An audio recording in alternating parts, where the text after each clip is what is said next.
In the late 1800s, the colony of Queensland advertised for a chief weather forecaster. Clement Wragge secured the position and quickly set about establishing an observatory. He set up the official one on Wickham Terrace. Almost, if you were looking today, you'd almost think of it as being in the grounds of the windmill. It was that part of Wickham Terrace. But he also built a house very shortly after he came to Queensland in Swan Road, Taringa, which was called Capemba. And from about 1890, you're also seeing in the newspapers observations from the Capemba Observatory.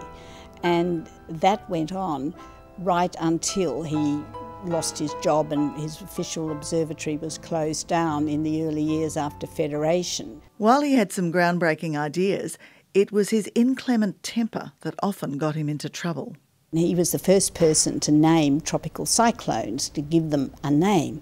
And he started in a correct way using classical Greek and Roman names, but then moved on to politicians that he didn't like. So I think he possibly wasn't as diplomatic as maybe he should have been as a public servant as he was initially in Queensland.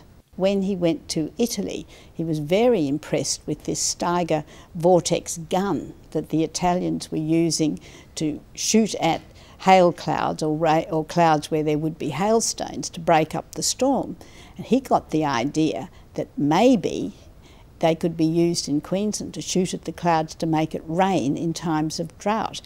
However, the main experiment was in Charleville in 1902, where locals had raised thousands of pounds to purchase the guns and hold a test. And the first experiment, a few raindrops actually fell and there was a shower later that afternoon, so people were very hopeful that it worked.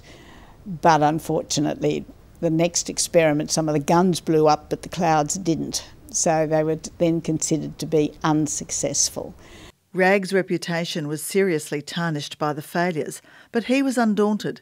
He published his own newsletters and went on lecture tours. We've got a lovely series from 1903, and I think this is another important thing he did. It's like some of the medical scientists now are explaining in words that we can all understand the importance of the work they're doing. Despite his obvious passion for the science and his hard work, Wragge missed out on the plum job he coveted most of all, the director of the new Commonwealth Weather Bureau. Instead, it went to Henry Hunt, who established the new bureau in Melbourne.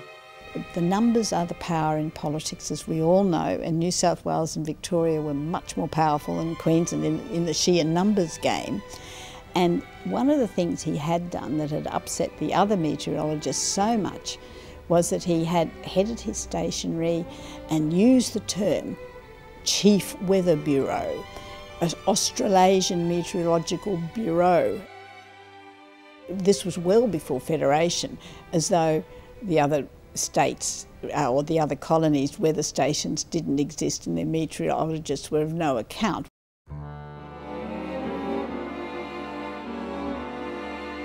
When the Queensland Weather Bureau was closed, the family fell on difficult times. To the Right Honourable the Premier. Dear Sir, I beg you to pardon the liberty I'm taking in addressing you, but my great needs impel me to do so.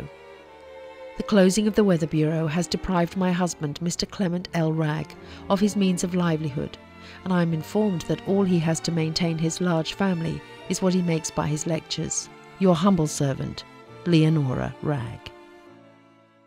These days, Wragge would be described as a self-promoter and empire builder, but there's no doubt he was a great innovator and forward thinker. He did have the idea that it'd be good to track the weather through Cyclone Alley, from the islands down through New Caledonia and those sorts of parts, past Willis Island and Whoomp into Queensland. And he did recognise too that the weather events that were likely to cause the most damage to southern Queensland were the ones that crossed the coast between Rockhampton and about Maryborough and then got lodged in the mountains as rain depressions. He certainly recognised that quite early on.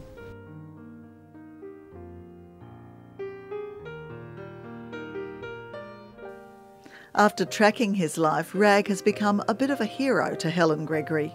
quite often it's the innovators, the people who are willing to take risks, that the rest are the people who just sit back and just wish things would happen, have the least tolerance for. And I think he suffered a little bit from that phenomenon.